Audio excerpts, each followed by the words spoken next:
All right, this video is going to be about building strength in the full range of motion of the shoulders and really working the upper back, pulling, opening up the chest, drawing the shoulders back, and doing this horizontally here. So really, a lot of people don't have the shoulder range, which is what you're trying to get into. So this isn't exactly bench pressing. It kind of looks like it, but this isn't about just pressing a ton of weight necessarily. This is about really getting into the full range of motion so that your shoulder blades actually can pull together and you can engage the upper back much better with some additional weight. Now, I recommend starting relatively light here. So maybe about 5% body weight on each hand. And the weights I have here, this is going to be about 12 pounds or so, which is about roughly a little bit more than 5% of my body weight. So from here, what you're going to do is you need to set this up so that you can have your feet on the floor, feet forward, and basically you need to have this so that there's something that elevates your spine, relatively narrow. Now, if you have a regular weight bench, this might be enough so that you can get your arms at your sides with your shoulders back. This is a little bit wide for my back. So I've got the yoga block here so that I can get that extra range of motion through the shoulder. So I'm gonna let my elbow come down. I'm gonna try to bring the weight all the way down to the shoulder from here. And this is just to rest my head. So coming into this setup, I'm just gonna bring this back and I'm bringing the lower part of the shoulder blade down onto the block. Just position this as best you can and start from here. So you want to have that full range with the elbows down, the weights come down toward the shoulders. Just press straight up and then come all the way down, pull the elbows in, open up your chest, bring it back up again, all the way down, elbows in at your sides and the weights to your shoulders, all the way up again.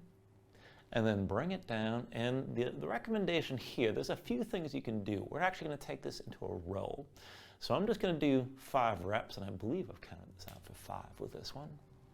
This should be the last one here. And then as I bring this up, I'm going to take this the other way. Now I'm going to do 5 rows with each arm. Now when you're doing that, you can just turn around, one hand supported, keep your chest parallel to the floor, and keep the shoulders level.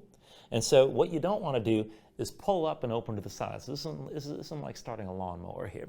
It's the same motion in the arm, but your chest stays squared. Focus the motion through the shoulder. So you're pressing the elbow straight up and just pressing the weight toward your shoulder, and then coming back down. Pull straight up, hold at the top, and then bring it back down. And that's 3, I think, and bring it down. And that's 4, and bring it down. And that's 5, and bring it down. And then switch. So now my right hand's down and my left hand's got the weight. I'm going to keep my chest squared. I'm going to bring it straight up and then down and bring it up and keep your chest squared to the ground and come up. And you're really trying to dig that shoulder blade in toward your mid-back as you're lifting. And again, keep the shoulders or keep your chest squared toward the floor. And then you want to do that so that you've done 5 of these lifts on your back, 5 of the rows on each arm within 1 minute, and then just rest there for the remainder of the minute. And then for the next minute, you start up again. And so I recommend taking that for 5 rounds. And this is just to build a bit more mobility in the shoulder. Now, you can always take this with heavier weight if you're not feeling much of a stretch in the shoulders.